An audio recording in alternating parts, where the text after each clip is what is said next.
Scare me, I'll scare you.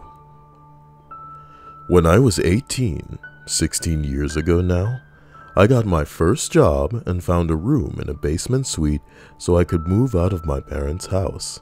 It was $365 a month plus water, phone, and cable, making it around $400 a month. It was a nice suite in a good location, a few minutes drive from my job and a couple of minutes walk from the library and bank and beach. There were 2 small bedrooms and 1 large bedroom, which was equal to the 2 smaller ones combined. The guy that was living there already had the 2 small rooms, one as his bedroom and the other as his home office and equipment room. He had his own little yard care business. We each kept to ourselves, and the suite stayed pretty clean. Except, quite frequently, he wouldn't do his dishes at all. I would just do them, and when I did mine, but then he'd actually get mad and leave passive-aggressive notes for me because I did such a terrible job at washing stuff. But it was just the orange staining left over the Tupperware that won't wash off. One day, the caller ID history on the cordless phone was erased. I guess it was a glitch or something, but he blamed me and said that I deliberately erased everything. He then reversed the only phone jack in the suite so that it was on the inside of his storage office room, and then locked the phone in there so that I was unable to use it.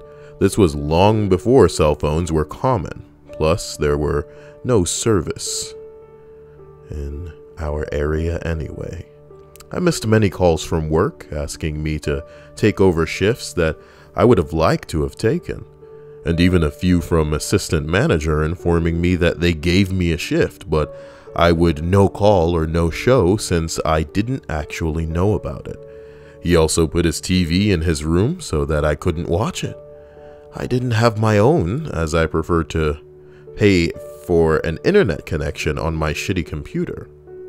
I also had a feeling that he was going into my room while I was at work, so I put a lock on the door. One day I came home with a bunch of dry grocery goods, so I went straight to my room with them. I was fumbling with my keys and a ton of bags and accidentally left my keys in the door. I didn't realize the keys were still in the door, and while I was on the computer, I heard a metal clinking noise, but thought nothing of it. Later, I went to use the washroom and noticed the keys. Immediately, I knew that the clinking noise was him taking a spare key off of the ring. I had all 3 on there because I hadn't gotten to giving the landlord one and leaving one in my car yet.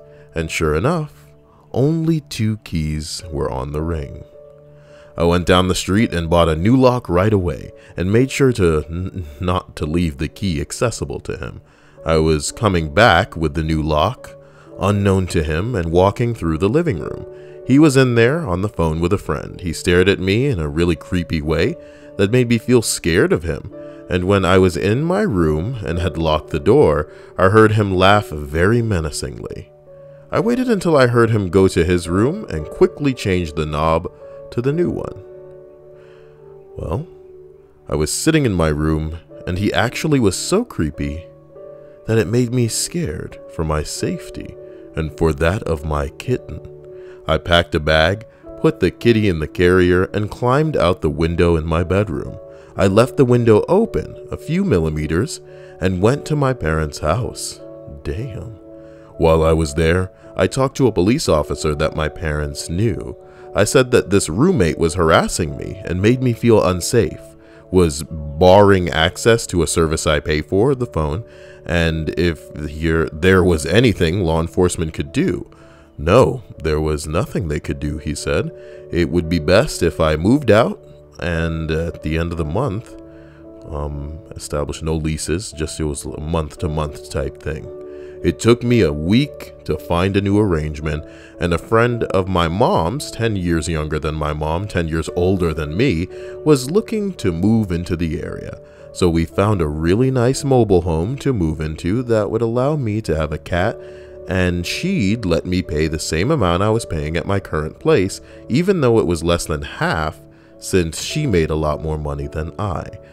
Thing is, we were allowed to move in halfway through the month, but I'd already paid up for the current month at the basement suite. But I wanted out of there as soon as possible, so my dad helped me come up with an idea for payback.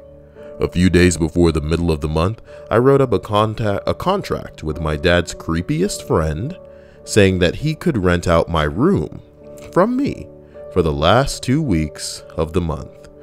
We went to the suite and loaded up a truck full of my stuff, all the non-furniture, and moved it to the new place. I left the window in my room open, a little still, and locked the door to my room. I spent that night at my parents' house again. In the morning, we went back over to the suite to get furniture, only to find that the roommate had put some of it out on the lawn. But how had he gotten into the room? I went to the entrance only to see the roommate dash inside and the sound of the lock engaging. I put my key in the door, but he had changed the locks on me. He wasn't allowed to do that. I still had a legal right to be in there. I said to my dad, we can still get in. I left my window open a bit. Roommate must have heard me say that because we heard him scuffling from the inside.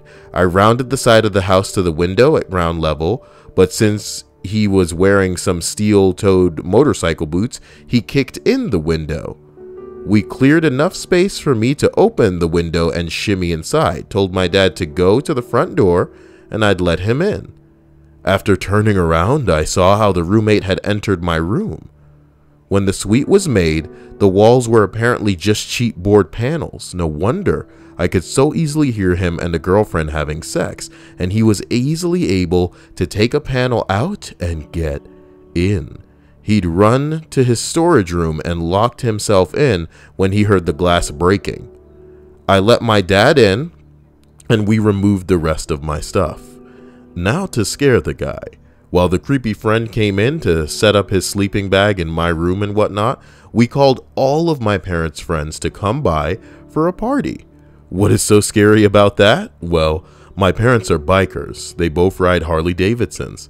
Though they are all friends, they are members of a very nice organization that helps injured cyclists and children and does not engage in crime like other clubs. They are heavily tattooed, tough-looking, wear leather, etc. We filled the house with these scary-looking people and played loud rock music, drank beer, and had a ton of fun. Meanwhile, the roommate is cowering in his storage room, scared out of his skull. Since that was the room with the phone, he called 911. Police showed up at the door thinking that a bunch of random people broke into the house and were fucking the place up.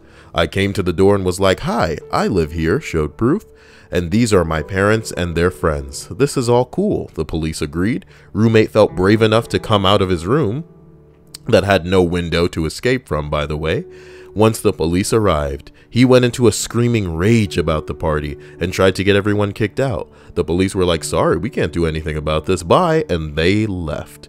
Roommate was instantly afraid again and ran back to his room and locked his door. Everyone laughed and mocked him through the door. The party went on all night.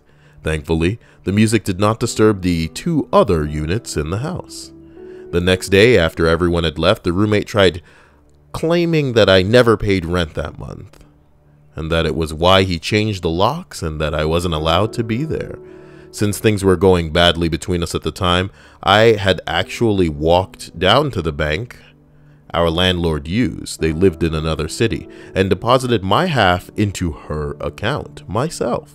I had a receipt and everything. I had also left a note for the roommate at the beginning of the month saying I had done so. So when I left my check for half of the utilities, minus the cable and the phone, well, he was adamant that I hadn't, even with my proof, and said he wouldn't give me my damage deposit back either. I hadn't expected to get it since my dad and I had broken the window, and a few weeks earlier I had spilled a glass of pink cream soda and stained the carpet. I went to one of the upstairs units and asked to use their phone to call the landlord. I talked to her to say that the roommate changed the main locks on me, even though I was paid up for the month. And she said, and she did get my payment, right? She said that she got it and she would speak to him about the lock since he was not allowed to do that. Then she also dropped this on me. The basement suite was actually not a legally allowed rental. The upstairs units were allowed, but not the basement. Authorities learned about the basement a few weeks earlier and told her that it had to be vacated. She had given the roommate like 2 months notice, and he never told me. Had this not happened, I would have been very surprised at the end of the month. She ended up refunding my deposit, despite the damage I had done. And to this day, whenever the roommate sees my dad, he gets scared and runs off as fast as he can. I moved an hour away and haven't seen him since the day after the party 16 years ago. While I had been living with him, I learned that his baby mama is a big girl like me, and he was abusive to her. Like in the no one else could ever want you, so you are lucky that I want to be with you kind of way. He thought he could control me like he did her, but I think I showed him. Good on ya. Bing bong.